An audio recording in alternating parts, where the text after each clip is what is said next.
కొత్తగా పెట్టే వాళ్ళకండి ముందు యానిమల్స్ తెచ్చుకునేటప్పుడు అన్ని మిల్కింగ్ ఇచ్చేవి తెచ్చుకోకూడదండి. ముందు 1, 2 మిల్కింగ్ ఇచ్చేవి చూసుకొని కస్టమర్లను చూసుకోవాలి. ఎందుకంటే ఈ రోజుల్లో డైరీకి పోయడం అంటూ వస్తే 40-50 రూపాయల మించి పాల రేట్లు ఇవ్వరు. సో కస్టమర్స్కి ఇస్తే మనకు బాగుంటుంది. అట్లా కాకుండా మనం డైరీలకు పోసుకుంటే మనకి లాస్ అవుతుంది. 1, 2 చూసుకొని నెమ్మదిగా లోకల్లో దగ్గరలో ఉన్న వాళ్ళకి నెమ్మదిగా పాలు కస్టమర్లకు అలవాటు చేసి నెమ్మదిగా పికప్ చేసుకొని ఈలోపు తెచ్చా ఒక్కొక్క బఫెలో అయినా కౌస్ అయినా నెమ్మదిగా డెలివరీ అయ్యేలోపు మనం నెమ్మదిగా మార్కెట్లోకి మిల్క్ని ఎక్కించుకోవాలి. ముందు ఒకరోజు మేమైతే ఎవరైనా అడిగితే ముందు డైరెక్ట్ తీసుకెళ్ళి పాలు ఇవ్వమండి, శాంపిల్ ఇస్తాం ఫస్ట్ రోజు. వాళ్ళు ఓకే అనుకొని ఓకే ఇవ్వండి అన్న తర్వాత ఇస్తాము. అట్లా ఫ్రీగా పోతే పోయింది. ఒక 1/2 లీటర్ మేము శాంపిల్స్ ఇచ్చుకొని నెమ్మదిగా ఓన్ ల్యాండ్ ఉండాలి, ఓన్ గ్రాస్ ఉండాలి. ఓన్ లేకపోయినా మీరు ల్యాండ్ లీజుకి తీసుకుని గ్రాస్ వేసుకొని కట్టింగ్కి వచ్చినప్పుడు ఆ యానిమల్స్ని తీసుకురావాలి. చాలామంది చేసేది ఏంటంటే రీసెంట్లీ ఒక సాఫ్ట్వేర్ పేరు చెప్పనండి, సాఫ్ట్వేర్లో ఉండేవాళ్ళు వాళ్ళు ఏదో అనుకొని డైరీ దాంట్లో దిగారు. ఒక 1 ఇయర్ నడిపేది. ఎందుకంటే స్టార్టింగ్లో డెలివరీ అయినాక మంచి పాలు ఉంటాయండి యానిమల్ దగ్గర. నెమ్మదిగా పోను ఏమవుతాయంటే పాలు తగ్గుతాయి. ఉన్నప్పుడు డబ్బులు తెగ వాడేస్తారు.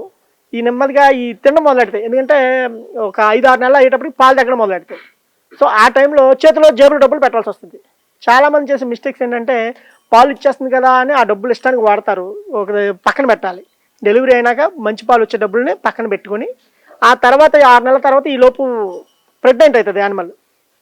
6 నెలల్లో ఎట్టి పరిస్థితుల్లో 3 నెలల్లో యానిమల్ ప్రెగ్నెంట్ అవ్వాలి. ప్రెగ్నెంట్ అయ్యి 6 నెలలు 7 నెలల వరకు పాలు ఇస్తుంది. ఆ తర్వాత 3 నెలలు ఒట్టదని మేపాలి బఫెల్లో అయితే. ఈ 3 నెలల్లో మనం చేతిలో పెట్టిన డబ్బులు వాడాలి. చాలామంది 3 నెలలు 4 నెలలు పాలు ఇచ్చే వరకు పిండుతారు. 10 నెలలు ఇస్తే 10 నెలలు, 11 నెలలు ఇస్తే 11 నెలలు పాలు పిండుతారు. తర్వాత ఒకసారిగా పాలు మానేస్తుంది. అప్పుడు మళ్ళీ చూడు చేయించి సంవత్సరం పాటు యానిమల్ మేపుతారు. ఈ రకంగా చేయడం వల్ల చాలా వరకు లాస్ అయిపోతారు. 100 రూపీస్కి ఇచ్చిన లాభం ఉంటుంది. మెయిన్ ఏంటంటే పెట్టిన వెంటనే లాభాలు వచ్చేవి దేంట్లోనైనా. యానిమల్ దగ్గర సరిగా అబ్జర్వ్ చేస్తే మనం యానిమల్ దగ్గర మిగిలేదు ఆ దూడ, ఆ పేడ. ఆ దూడ పెద్ద అయ్యి అది కన్సీవ్ అయితే అది బయట నుంచి కొంటే 1,00,000 రూపాయలు. సో అది మన దగ్గర ఉంది కాబట్టి ఆ 1,00,000 రూపాయలు మనం మిగిలిన అలా అనుకోవాలి సార్. డైరీ సెక్టర్కి వచ్చేసరికి మిల్క్ సరిగా వదలరు. మాకు ముందు 100% దూడ హెల్తీగా ఉండాలి మాకు. ఎందుకంటే దూడ లేకపోతే 1,00,000 రూపాయలు పెట్టుకున్న ఆవు వాల్యూ లేదు మాకు. సో 100% దూడని శుభ్రంగా చూసుకుంటాం మేము. చాలామంది పాలు వదలక మాల్ న్యూట్రిషన్స్ వైట్ సోర్స్ వస్తాయి. ఒక్కొక్కసారి దూడ తాడు తెంపుకొని పాలు తాగడం, ఎక్కువ పాలు తాగేసరికి ఏమవుతుందంటే ఆటోమేటిక్ ఇండైజెషన్ ప్రాబ్లం వస్తుంది. దానివల్ల వైట్ సోర్స్ తెల్లపారు ఒక రోగం వస్తుంది. ఆ ప్రాబ్లం వచ్చి 90% వరకు ఎఫెక్ట్ అయిపోతాం. ఎంత వైద్యం చేసినా కొన్ని నిలబడతాయి, చాలా వరకు చనిపోతాయి. సో ఎప్పటికప్పుడు మెయింటెనెన్స్ సరిగా చేసుకోవాలి. వీక్గా అనిపించి మొదటి రోజునే దాని మీద దృష్టి పెట్టాలి. ఒక రోజు ఒక యానిమల్ సరిగా దానా తినలేదు, గడ్డి తినలేదు. ఇక్కడ వేసే వాళ్ళు ఎప్పటికప్పుడు మాకు అప్డేట్ ఇస్తూ ఉంటారండి. దానా ఏం తినలేదు, గడ్డి తినలేదు అంటే వెంటనే దాన్ని టెంపరేచర్ చూసుకోవడం, దానికి టర్మరిక్ వాటర్ ఇవ్వడం, లేదా కలబంద గుజ్జు అని అలోవెరా ఇట్లాంటి ముందు న్యాచురల్ థెరపీలోనే వెళ్తాం. 90% బేసిక్ హౌస్లో డిసీజెస్ పెద్దగా ఉండవు సార్. రీసెంట్లీ ఒక వైరల్ డిసీజ్ వచ్చింది, లెంపీ స్కిన్ డిసీజ్ అని. అట్లలో మెయిన్ ఏంటంటే మా డైరీలో కూడా ఎఫెక్ట్ అయ్యామండి. ఒక కౌ చనిపోయింది. మిగతా కౌస్ అయితే బాగానే రికవరీ అయినాయి, కానీ కొంచెం పాలు బాగా తగ్గిపోయినాయి. ఆ తర్వాత కూడా పాలు రికవరీ అవ్వాలి. మాకు పాలు తీసిన వెంటనే చాలామంది పాలు తీయడానికి ముందే వేసేస్తారు దానా. మేము అలా కాదు, పాలు తీసేసిన తర్వాత వేస్తాం. ఎందుకంటే పాలు తీసేసిన వెంటనే ఈ పడుకోవడం వల్ల టీత్ అనేవి ఓపెన్ అయ్యి ఉంటాయి. అందులోంచి బ్యాక్టీరియా లోపలికి వెళ్తే పొదుగోపులు అది కూడా ఒక కారణం. సో అందుకని చెప్పి పడుకోగానే ఉండాలని పాలు తీసేసినాక దానా వేస్తాం, తర్వాత కుట్టి వేస్తాం. సో అవి తింటూ మినిమం 1-1.5 అవర్ నుంచుని ఉంటాయి. సో ఈ లోపు టీత్ అనేది క్లోజ్ అయిపోయింది. మా కాన్సెప్ట్ అదండి. దానివల్ల పొదుగు వాపులు కూడా మాకు పెద్దగా లేవు. హెల్త్ ఇష్యూస్ కూడా ఎప్పుడైనా కానీ ఎప్పుడు ఉండవు. మాకు గుజరాత్ నుంచి వచ్చేటప్పుడు ఒక 2 to 3 days కొంచెం వీక్గా కనపడతాయి. మేము ఫ్లూయిడ్స్ అవన్నీ ఇచ్చుకుంటూ ఉంటాం, కొంచెం రికవర్ ఉంటాయి, బాగానే ఉంటాయి. అదేనండి, ఇక్కడికి వచ్చినాక మేము సరైన ఫుడ్ ఇవ్వడం కానీ, ఫుడ్లోనే 90% ఫుడ్లోనే ఖచ్చితంగా ఇస్తామండి. ఈవెన్ డెలివరీ అయినట్టే చాలామంది చేసేది ఏంటంటే ఒకేసారి పాలు పిండేస్తారు. మేము అట్లా పిండమండి.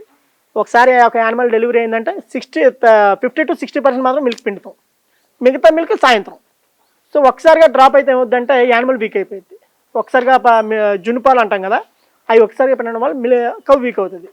అందుకని చెప్పి మేము ముందు సగం ఆ తర్వాత సగం అట్లా పిండుతాం. అలా పిండినంత వరకు యానిమల్ కూడా అంత వీక్ కాదు. ఈలోపు మనం ఓరల్గా ఇచ్చేవి కానీ బెల్లం కానీ ఈ ఓరల్గా పంపిస్తాం కాబట్టి కొంచెం అది తట్టుకుంటుంది ఆ వీక్నెస్కి. ప్యూర్ గిర్ అన్న ఆవులు బోర్డర్ సాధ్యమైనంత వరకు బోర్డర్ దాటవు. మంచి ఆవులు అంటేనండి ఇప్పుడు మనం ఇది 80,000 70,000 90,000 ఆ రేంజ్లో తెచ్చుకున్నాం కదా. ఆవు మినిమం 1.5 1.6 ఆ పైన ఉంటాయి, ఆ లోపు ఉండవు. సో అంతకంత పెడితే మనకి అంత పొదుగు కూడా ఇవన్నీ మీకు పొదుగు ఎలా ఉంటాయి, దాని పొదుగు ఎలా ఉంటుంది, నడవడానికి కూడా ఇబ్బంది పడతాయి. పూటకి 10 లీటర్లు 12 లీటర్లు వచ్చిన ఆవులు కూడా ఉంటాయి. బట్ ఇటు సైడ్ దొరకవు అవి. హై మిల్కింగ్ కౌస్ అంటే మన దగ్గర 7 నుంచి 8 లీటర్లు అంతే గిర్లోనండి. అలాగే కాంగ్రేజ్ ఉంటుంది. కాంగ్రేజ్ కూడా మంచి పాలకాల కౌస్ అండి. అవి కూడా మంచి ఇప్పుడు మన దగ్గర లేవు. అవి కూడా మన దగ్గర 8 లీటర్లు ఇచ్చే పూటకి 8 లీటర్లు పాలు ఇచ్చిన ఆ కౌస్ ఉన్నాయి మన దగ్గర. మన సైడ్ ఒంగోలు బ్రీడ్ అని ఉండేది, మన వాళ్ళకి తెలివితేటలు లేక బ్రెజిల్ వదిలేసాము. అది ఇప్పుడు కావాలని ఎత్తుకొని తెచ్చుకుంటున్నాము. సో వాళ్ళకి ఇంకా తెలివితేటలు ఉన్నాయన్నమాట, అందుకని బ్రీడ్ దాటినవారు స్టేట్. అట్లా మంచి బ్రీడ్ అన్నప్పుడు అలా వదులుతామండి. ఇప్పుడు మా దగ్గర ఆవు ఉంది, అది మంచి కవ్వు, తెలిసి దాన్ని వదలంగా.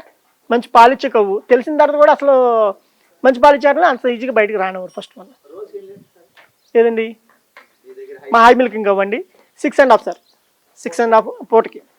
రోజుకి 13 లీటర్లు హై మిల్కింగ్ మా దగ్గర. మిగతా అన్నీ కూడా దాదాపు రీచ్డ్ ఉన్నాయి. కొన్ని ఆవులు ఒక 7-8 కౌస్ మాత్రం మంచి హై మిల్కింగ్ కౌస్ ఉన్నాయండి. అవి మా దగ్గర ఉంటాయి. కన్సీవ్ అవ్వడం డెలివరీ మా దగ్గర అవ్వాలి. ఎట్టి పరిస్థితుల్లో బయటకు మాత్రం అమ్మం. అట్లా అలాంటివి ఉన్నాయండి, 2 ఆవులు ఉన్నాయి అలాంటివి ఖచ్చితంగా. అంటే మినిమం ఫస్ట్ ఈతకి అంత పాలు ఉండవండి, బట్ మినిమం 4 లీటర్లు ఉంటాయి. సెకండ్ కాఫింగ్కి థర్డ్ కాఫింగ్కి మంచి పాలు ఉంటాయి వాటి దగ్గర. 2 second lactation sir, first or second lactation. ఫస్ట్లో పెద్దగా ఉండవు, బట్ మంచి మనం ఉంచుకోవాలి అనుకుంటే ఫస్ట్ నుంచి 4th లాక్టేషన్ వరకు ఉంచుకుంటాం. అప్పుడు మంచి పాలు ఉంటాయి. ఒక్కొక్కటి ఈనాలి, ఒకేసారి అన్నీ ఈనేయకూడదు. నెలకోటి చెప్పిన ఈ లోపు దీన్ని మార్కెటింగ్ చేసుకోవాలి. పాలు బయట కేంద్రాలు కాకుండా బయట పాలు మార్కెటింగ్ చేసుకోవాలి.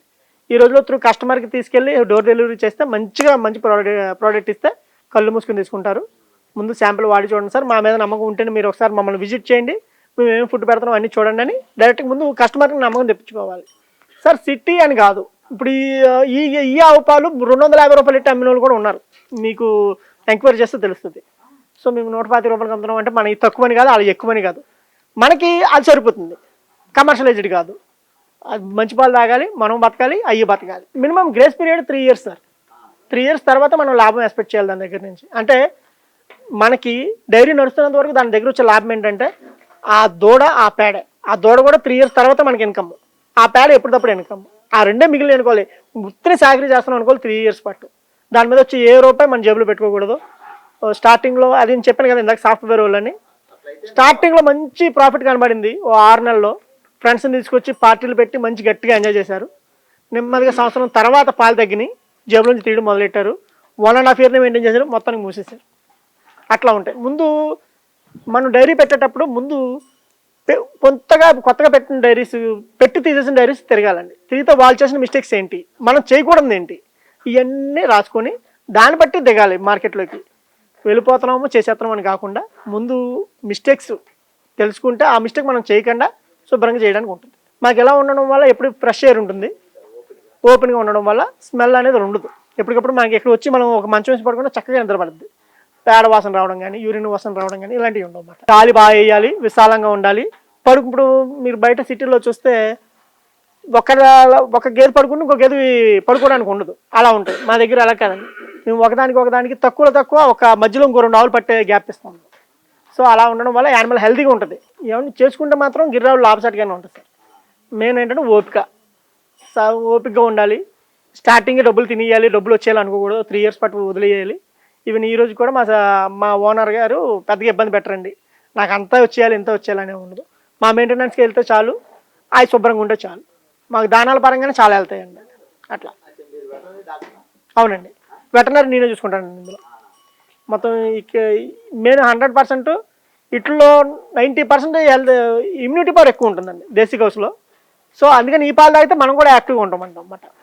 ఈ హెల్త్ ఇష్యూ అనేది చాలా తక్కువ శాతం వస్తాయి. అలాగే మ్యాస్టైటిస్, అది పొదుగు వాపులు కూడా చాలా తక్కువ శాతం వస్తాయి. మాకు చిల్లు మిషన్ కానీ అలాంటివి ఏమీ లేవు. మేము ఇప్పుడు పిండాము అంటే పాలు ఎట్టి పరిస్థితుల్లో 4 గంటల్లో పిండిన 4 గంటల్లో, ఎందుకంటే సిటీ కొంచెం దూరంగా ఉంది కాబట్టి కొంతమందికి 7 అవ్వచ్చు 8 అవ్వచ్చు. ఎట్టి పరిస్థితుల్లో 8 లోపు పాలు డెలివరీ అయిపోతాయి. మా 8 దాటో అంటే మీకు మా ప్యాకింగ్ మీద కూడా రాసి ఉంటాయి. పిండిన 4 గంటల్లో మేము మిల్క్ డెలివరీ ఇస్తామండి. మంచి హై మిల్కింగ్ కౌస్కి వచ్చేసరికి 4 నుంచి 5 కేజీలు వేస్తామండి. మా పాలు ఇవ్వకపోయినా 2 కేజీలు దానాన్ని మినిమం వెళ్ళిపోయింది.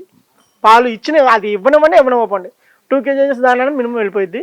పాలు ఇచ్చినట్లు 5 కేజెస్ దానా, మంచి పాలు ఇచ్చేట్లకి 5 కేజెస్ దానా అనేది వేస్తాం పూటకి. అట్లాగే ఇప్పుడు సైలేజ్ అని గడ్డి ఉందండి, అది వేసినా సరే మంచి పాలు మంచి గ్రోత్ ఉంటుంది.